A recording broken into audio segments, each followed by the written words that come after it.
ઉકળતા તેલમાં કાચા સાબુદાણા નાખી તો જુઓ. Hello friends, welcome to kitchen art. શું ફ્રેન્ડ્સ, તમે ક્યારેય ઉકળતા તેલમાં સાબુદાણા નાખીને પોપકોર્ન બનાવ્યા છે? તો ફ્રેન્ડ્સ, આજે આપણે સાબુદાણાના પોપકોર્ન બનાવીશું. સાથે બનાવીશું તેનો સ્પેશિયલ મસાલો. સાબુદાણાના દરેક દાણા છૂટછૂટા થાય અને સરસ પોપકોર્ન બને તેની બધી ટ્રીક અને ટિપ્સ આજે આપણે જાણીશું. અને આ પોપકોર્નમાંથી આપણે સરસ મજાનો ચેવડો બનાવીશું. વ્રત કે ઉપવાસમાં ખાઈ શકાય તેવો ટેસ્ટી ચેવડો બનાવીશું. તો ચાલો બધી ટ્રીક અને ટિપ્સ સાથે આજે આપણે પોપકોર્ન બનાવતા શીખીશું. સાથે શીખીશું પોપકોર્નનો ચેવડો બનાવતા અને આ ચેવડામાં નાખવાનો સ્પેશિયલ મસાલો. રેસીપી સારી લાગે તો લાઈક અને શેર કરજો. મારી ચેનલ ઉપર નવા હોય અને મારી ચેનલને હજુ સબસ્ક્રાઈબ ન કરેલ હોય તો સબસ્ક્રાઈબ કરી બાજુનું બેલ બટન દબાવવાનું ભૂલશો નહીં, જેથી કરીને તમને મારા નવા વિડીયોનું નોટિફિકેશન મળતું રહે. સૌપ્રથમ તમારે મોટી સાઇઝના સાબુદાણા લેવાના છે, પણ મેં અત્યારે નાની સાઇઝના સાબુદાણા લીધેલા છે. મોટી સાઇઝના સાબુદાણામાંથી જો પોપકોર્ન બનાવશો તો જ પોપકોર્ન તમારા મોટા બનશે. તો હવે આપણે મિક્સિંગ બાઉલ લેશું અને આ મિક્સિંગ બાઉલમાં આપણે સાબુદાણાને એડ કરી દઈશું. આ સાબુદાણાને આપણે તળવા માટે થોડીક પ્રોસેસ કરવી પડે છે. જો તમે આ રીતે ડાયરેક્ટ જ સાબુદાણાને ઉકળતા તેલમાં નાખશો તો બધા સાબુદાણા છે તે તેલમાંથી ઉડશે અને તેલ પણ ઉડશે. તો એવું ન થાય તેના માટે આપણે સાબુદાણાને પહેલાં વ્યવસ્થિત ધોઈ લેશું.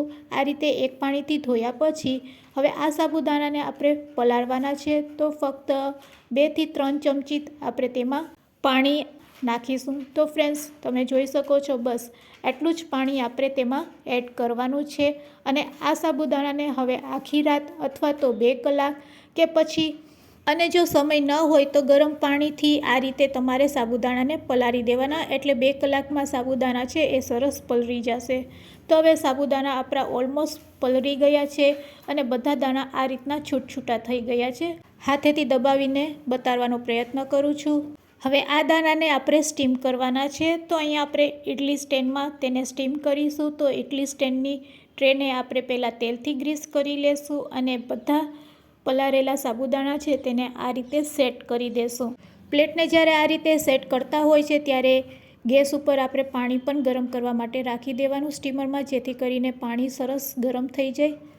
તો ટોટલ 2 પ્લેટ મારી રેડી થઈ છે. આ રીતે થોડાક છૂટછૂટા તમારે તેને સેટ કરવાના છે. તો અહીંયા આપણું પાણી પણ સરસ ઉકળી ગયું છે.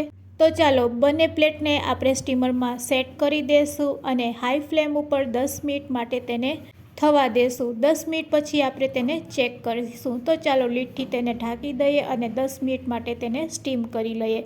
10 મિનિટ થઈ ગઈ છે. ચાલો હવે આપણે તેને ચેક પણ કરી લઈએ. તો ફ્રેન્ડ્સ, અહીંયા આપણા સાબુદાણા છે એ સરસ બફાઈ ગયા છે. તો ગેસની ફ્લેમ આપણે બંધ કરી દેવાની છે. હવે એક મોટા બાઉલમાં આપણે ઠંડુ ફ્રીજનું પાણી એડ કરશું અને આ ઠંડા પાણીમાં આપણે બધા સાબુદાણા છે તે કાઢી લેશું. જો તમે ઠંડા પાણીમાં બાફેલા સાબુદાણાને એડ કરશો એટલે સાબુદાણાનો દરેક દાણો છે એ છૂટછૂટો થઈ જશે. તો હવે તમારે શું કરવાનું છે? ગરમ ગરમ પ્લેટમાંથી સાબુદાણા કાઢવા માટે આપણે સ્પેચ્યુલા લેશું અને સ્પેચ્યુલાને પણ ઠંડુ આ રીતે કરી લેશું અને પછી પ્લેટમાંથી આપણે સાબુદાણા કાઢશું. આ રીતે કરવાથી સાબુદાણા છે તે આરામથી પ્લેટમાંથી છૂટા પડી જાય છે અને તમે જોઈ શકો છો કે બફાયા પછી દાણા છે તે એકબીજાને ચોંટી ગયા છે. તો આ રીતે ચોટેલા દાણાને આપણે છૂટછૂટા કરવાના છે. તો અહીંયા આપણે આ પ્રોસેસ ખાસ કરવાની. બફાયેલા સાબુદાણાને ઠંડા પાણીમાં એડ કર્યા પછી હાથેથી હળવે હાથેથી આપણે આ રીતે કરશું એટલે દરેક દાણા છૂટછૂટા થવા લાગશે. થોડીક વાર આ રીતે કરવાથી જ દાણા છે એ છૂટછૂટા થઈ જાય છે. તો ફ્રેન્ડ્સ, હવે તમે જોઈ શકો છો આ પ્રોસેસ કરવાથી દરેક દાણો છે તે એકદમ સરસ છૂટછૂટો રેડી થઈ ગયો છે. હવે બસ કોટનના કપડા ઉપર આપણે તેને સ્પ્રેડ કરીશું. આ રીતે સ્પ્રેડ કરવાના છે. આ દાણાને આપણે સૂકવવાના છે. તો જ્યાં તડકો આવતો હોય ત્યાં આ રીતે કોટનનું કપડું તમારે પાથરી અને દરેક દાણાને છૂટછૂટા આ રીતે સૂકવવાના. આખી રાત તમે પંખા નીચે પણ તેને સૂકવી શકો છો. એક જ દિવસમાં તડકે સાબુદાણા સુકાઈ જશે અને સુકાયા પછી તે કંઈક આ રીતના લાગશે. તો ફ્રેન્ડ્સ, હું તમને બતાવવાનો પ્રયત્ન કરું છું કે સુકાયેલા દાણા છે તે કેવા લાગે છે, જ્યારે કાચા દાણા છે તે કેવા લાગે છે. એરટાઇટ કન્ટેનરમાં આ રીતે તમે સાબુદાણા તૈયાર કરીને ભરી શકો છો. જ્યારે પણ પોપકોર્ન બનાવવા હોય તેમાંથી થોડાક પોપકોર્ન બનાવવા માટે સાબુદાણા કાઢી લેવાના. ફરીથી 1 ચમચી જેટલું તેમાં પાણી એડ કરવાનું અને આ રીતે સુકાયેલા સાબુદાણાને આપણે આ રીતે પલાળીને 20 મિનિટ માટે રેસ્ટ આપીશું. ફ્રેન્ડ્સ, આ પ્રોસેસ ખાસ કરવાની છે. 20 મિનિટ રેસ્ટ આપ્યા પછી જ આપણે તેને તળીશું.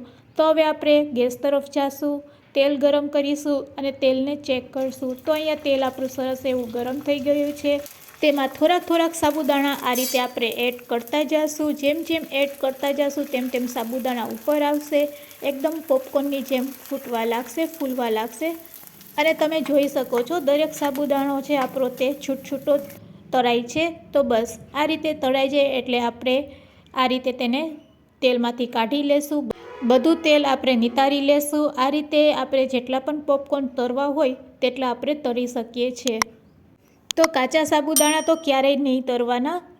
તળવા હોય અને પોપકોર્ન બનાવવા હોય તો આ પ્રોસેસ ખાસ કરવાની. હવે સાબુદાણા આપણે તળાઈ ગયા છે. આ પોપકોર્નનો ફરાળી ચેવડો બનાવવા માટે અહીંયા આપણે કાજુ, બદામ અને કિસમિસને તળી લેશું. તે તળાઈ જાય પછી તેમાં 2 ચમચી જેટલા સિંગદાણા તળી લેશું. આ રીતે સિંગદાણા ફૂટવા લાગે એટલે તેને પણ આપણે તેલમાંથી કાઢી લેશું. તો ફ્રેન્ડ્સ, અહીંયા સિંગદાણા પણ તળાઈ ગયા છે, તેને પણ એક ડીશમાં કાઢી લેશું. હવે મરચાંને આપણે તળવાના છે. તો મરચાંને આપણે ફૂલ તળવાના છે જેથી કરીને મરચાંનો કાચો ભાગ બિલકુલ ના રહે. આ રીતે એકદમ સારા એવા તળાઈ જાય પછી તેમાં આપણે 10 થી 12 નંગ લીમડાના પાન એડ કરશું. લીમડાના પાન એડ કર્યા પછી ગેસની ફ્લેમ આપણે બંધ કરી દેવાની છે. તો અહીંયા આપણા મરચાં અને લીમડો પણ સરસ તળાઈ ગયો છે. તેલમાંથી કાઢી લેશું. અહીંયા આપણું તેલ ગરમ છે, ગેસની ફ્લેમ બંધ છે. તો અહીંયા મારી પાસે ટોપરાનું છીણ છે, તો તેને પણ આપણે આ રીતે તળી લેશું. આપણું ટોપરાનું પણ છીણ તળાઈને રેડી છે. બસ હવે સાથે સાથે મસાલો પણ બનાવી લઈએ. તેના માટે આપણે શેકેલું જીરું લેશું અડધી ચમચી, મરી પાવડર લેશું અડધી ચમચી, સંચળ પાવડર લેશું, લાલ મરચું પાવડર લેશું. આ બધી વસ્તુને આપણે સારી રીતે મિક્સ કરી લેશું. ફરાળમાં લાલ મરચું કે સંચળ પાવડર ન ખાતા હોય તો સ્કીપ કરી શકો છો. તો ફ્રેન્ડ્સ, તમે જોઈ શકો છો સાબુદાણા સરસ ફૂલી ગયા છે અને પોપકોર્ન આપણા બનીને રેડી છે. આ પોપકોર્નનો ચેવડો બનાવવા માટે તળેલી બધી સામગ્રીને આપણે પોપકોર્ન સાથે મિક્સ કરી દઈશું. હવે બસ તેના ઉપર આપણે સ્પ્રેડ કરીશું તૈયાર કરેલો મસાલો. આટલી વસ્તુ નાખીને આપણે ચમચીથી તેને હલાવી લેશું. તો વ્રત કે ઉપવાસમાં ખાઈ શકાય અને 2 મહિના માટે સ્ટોર પણ કરી શકાય તેવો ચેવડો રેડી છે સર્વ કરવા માટે. આજની શીખારેલી રેસીપી તમને કેવી લાગી તે મને કમેન્ટ્સમાં જરૂરથી કહેજો. રેસીપી સારી લાગી હોય તો એક લાઇક જરૂરથી આપજો. મારી ચેનલને હજુ સબસ્ક્રાઈબ ન કરેલ હોય તો સબસ્ક્રાઈબ કરી લેજો. આ વિડીયો તમે ક્યાંથી જોઈ રહ્યા છો તે પણ મને જરૂરથી કહેજો. અને વિડીયો યુઝફુલ લાગ્યો હોય તો તમારા ફ્રેન્ડ્સ, મિત્ર અને ગ્રુપમાં શેર કરવાનું ભૂલશો નહીં. Thanks for watching. ફરી મળીશું એક નવી રેસીપી સાથે.